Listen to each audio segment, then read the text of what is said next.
suis Joëlle Sicamois, je travaille chez SOS Enfants sans frontières depuis une année maintenant et je coordonne les activités de l'association, tant en ce qui concerne la mise en œuvre des programmes que la communication ou la gestion des ressources humaines. SOS Enfants sans frontières a choisi de travailler sur l'éducation et notamment l'accès à la scolarisation des enfants dans 5 pays. Haïti, Madagascar, Cameroun, Liban et Vietnam. Donc concrètement, l'association soutient un réseau d'écoles. Donc dans chacune de ces écoles, on détermine entre 20 et 40 enfants qu'on aide à travers le parrainage. Et ces parrainages donnent droit à l'école à une subvention qui lui permet de scolariser gratuitement les enfants, leur donner l'uniforme, les manuels scolaires, mais également sert à tous les autres enfants de l'école puisqu'une partie est mutualisée pour la cantine scolaire de l'école. Donc ça, c'est vraiment l'activité principale de l'association, c'est l'accès à l'éducation. Maintenant, on a aussi à cœur de travailler sur la qualité de l'enseignement, sur la qualité des méthodes pédagogiques mises en œuvre dans les écoles qu'on soutient. Et pour ça, on met en œuvre des projets avec notre animateur pédagogique qui crée des outils de formation, des outils pour accompagner les enseignants des écoles et pour améliorer leur qualité d'enseignement.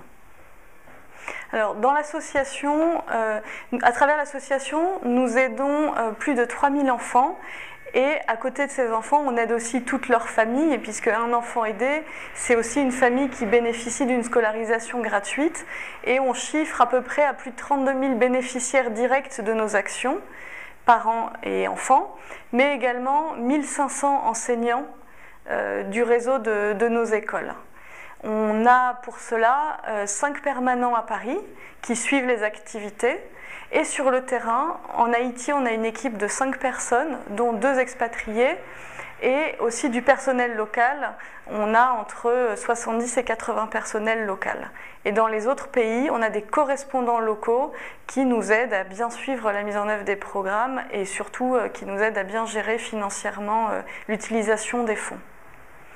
Alors, l'association est née en fait en Haïti, dans la région de Gros-Morne, dans le nord du pays, en 1974. Historiquement, on a commencé à soutenir un dispensaire en envoyant une infirmière retraitée. Et de là, on a après créé une école primaire, une école professionnelle et ensuite, à travers tout le pays, on a agrandi notre réseau d'écoles. Donc, historiquement, l'association est née en Haïti. Ensuite, on a été contacté parce qu'on a eu des personnes dans l'association qui étaient très engagées au Vietnam et qui du coup nous ont demandé de travailler avec eux et de les soutenir pour aider la région de Hue, donc on y est aussi allé. Le Liban, on est intervenu au moment de la guerre, donc après on a continué à soutenir un certain nombre d'instituts. Madagascar, on a été contacté par une personne locale qui était plus une connaissance d'un membre du conseil d'administration et voilà. Aujourd'hui, on est dans 5 pays.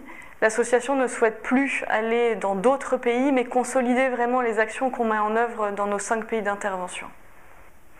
Donc une des difficultés vraiment principales auxquelles on peut être confronté dans les projets qu'on met en œuvre, c'est travailler dans la durée avec les partenaires locaux. Par exemple, avec les écoles, on essaye vraiment de nouer un partenariat de confiance. Il faut qu'eux aient confiance en nous et il faut que nous aussi, on puisse avoir confiance en eux dans l'utilisation des fonds, dans la gestion et le suivi des enfants qu'on parraine. Et aujourd'hui, vraiment, ce qu'on souhaite, c'est relever le défi de la qualité. Et on a beaucoup travaillé à la quantité, à scolariser le plus d'enfants possible, mais aujourd'hui, ce qu'on aimerait faire vraiment, c'est amener plus de qualité au sein de l'enseignement des écoles qu'on soutient.